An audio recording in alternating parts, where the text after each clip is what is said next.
तर मित्रांनो, बऱ्याच जणांचं स्वप्न असते की आयटी मध्ये जॉब करा. आणि आता जर तुम्ही बघत असाल तर अशा कोणत्या गोष्टी आहेत ज्या तुम्ही कॉलेज संपल्यानंतर म्हणजे तुमची कॉम्प्युटर डिग्री संपल्यानंतर केल्या पाहिजेत आणि कोणत्या गोष्टींचं तुम्हाला नॉलेज असलं पाहिजे ते आज या व्हिडिओमध्ये तुम्हाला मी सांगणार आहे. म्हणजे पुढे जाऊन तुम्हाला तुमचा जास्त वेळ वायपट घालवावा लागणार नाही. तर आजच्या या व्हिडिओमध्ये आपण पाहणार आहोत की कॉलेज नंतर म्हणजे तुमच्या कॉम्प्युटर डिग्री नंतर आयटी मध्ये येण्यासाठी नेमकं काय करायला पाहिजे आणि कोणत्या गोष्टींचं नॉलेज असणं आवश्यक आहे. म्हणजे नेमकं आपण कुठून सुरुवात केली पाहिजे आणि नेमक्या कोणत्या स्किल्स आपल्याकडे असल्या पाहिजेत आणि जॉब्स वगैरे आपण कसे मिळवायचे, या ज्या गोष्टी आहेत या व्हिडिओमध्ये आपण स्टेप बाय स्टेप बघूया. तर मित्रांनो, पहिली गोष्ट म्हणजे बेसिक प्रोग्राम. सध्या जर तुम्ही जॉब मार्केट बघत असाल आयटीचं तर खूप कॉम्पिटिशन आहे. त्यामुळे जर तुम्हाला जॉब अचीव्ह करायचा असेल तर तुमचं बेसिक आणि फंडामेंटल जे आहे डेफिनेटली कम्प्लीट पाहिजे. म्हणजे फॉर एक्झाम्पल तुम्ही एखादी लँग्वेज घ्या, C++ घ्या, सी घ्या, जावा घ्या, पण त्या लँग्वेजचं पूर्ण फंडामेंटल्स आणि बेसिक जे आहे हे तुम्हाला कॉलेज नंतर आलंच पाहिजे. कारण सध्या असे काही मुलं आहेत त्यांना कॉलेज नंतर बाहेर पडल्यानंतर समजतच नाही की म्हणजे नेमकं आपण काय करायचं पाहिजे, कोणत्या डायरेक्शन मध्ये आपण गेलं पाहिजे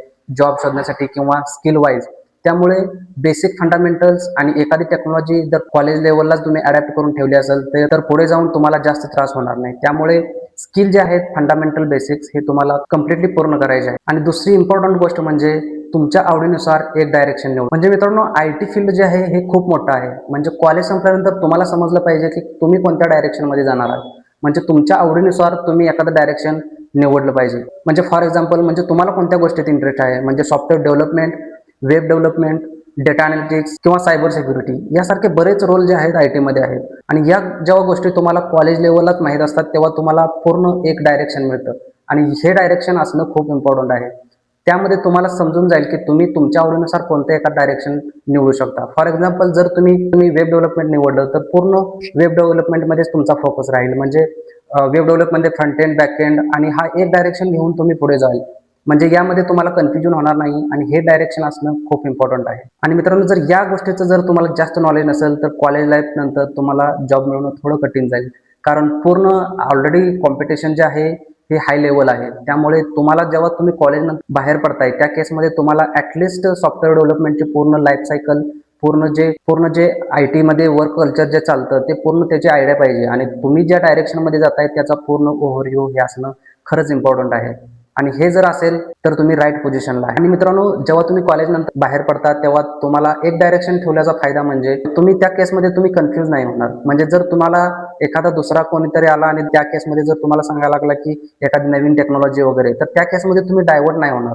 त्या केसमध्ये तुमचा एकच फोकस असतो की ऑलरेडी तुमचा जो पाथ आहे तो ऑलरेडी डिफाईन करून ठेवला आहे. म्हणजे फॉर एक्झाम्पल जर तुम्ही वेब डेव्हलपमेंट ठेवला असेल तर वेब डेव्हलपमेंटमध्येच तुम्हाला पूर्ण करिअर आणि पूर्ण जे डायरेक्शन आहे त्यामध्ये तुम्हाला पूर्ण टेक्नॉलॉजीज वगैरे स्किल सेट जे पण लागतील वेब डेव्हलपमेंटसाठी त्या तुम्हाला शिकायच्या आहेत. आणि त्यामुळे हा जर डायरेक्शन तुमच्याकडे असेल तर आयटी मध्ये जॉब मिळवणं तुम्हाला खूप इझी जाईल. आणि तिसरी इम्पॉर्टंट गोष्ट म्हणजे मित्रांनो, तुमचा कॉलेज लाईफ मध्ये केलेला प्रोजेक्ट हा बरेच काही सांगून जातो मित्रांनो. प्रोजेक्टमध्ये जर तुम्ही कॉलेजमध्ये व्यवस्थित प्रोजेक्ट म्हणजे एखादा प्रोजेक्ट एंड टू एंड जर केला, म्हणजे त्यामध्ये बॅक एंड, फ्रंट एंड आणि पूर्ण डिप्लॉय पर्यंत हा जर प्रोजेक्ट तुम्ही केला तर पूर्ण त्यामध्ये तुमचे फंडामेंटल्स वगैरे पूर्ण क्लिअर होतील.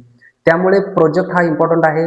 कॉलेज लाईफमध्ये जर तुम्ही शिकत असाल वगैरे तर प्रोजेक्ट जो आहे तो स्वतः करा आणि प्रोजेक्ट जो आहे तो केल्यानंतर तुम्हाला पूर्ण फंडामेंटल जे आहेत ते समजतील. त्यामुळे प्रोजेक्ट जो आहे तो पूर्ण एखादा प्रोजेक्ट डिप्लॉयमेंट स्टेजपर्यंत तरी नक्की बनवा. आणि प्रोजेक्ट बनवल्यानंतर त्या केसमध्ये तुम्ही तो रिझ्यूममध्ये ॲड केल्यानंतर तिथे पण तुमचं जास्त इम्प्रेशन वाढतं. आणि त्या प्रोजेक्ट रिलेटेड तुम्हाला पूर्ण आयडिया असली पाहिजे. म्हणजे एखादा project front end back end deployment पर्यंत जाईपर्यंत तिथं काय काय यूज केले, कोणत्या टेक्नॉलॉजीज, कोणत्या ज्या फीचर्स आहेत त्या प्रोजेक्टमध्ये यूज केले, हे जर तुम्हाला ॲक्युरेट सांगता आलं तर तिथं चांगलं इम्प्रेशन पडते. त्यामुळे प्रोजेक्ट जे आहे हा खरंच इम्पॉर्टंट भाग आहे.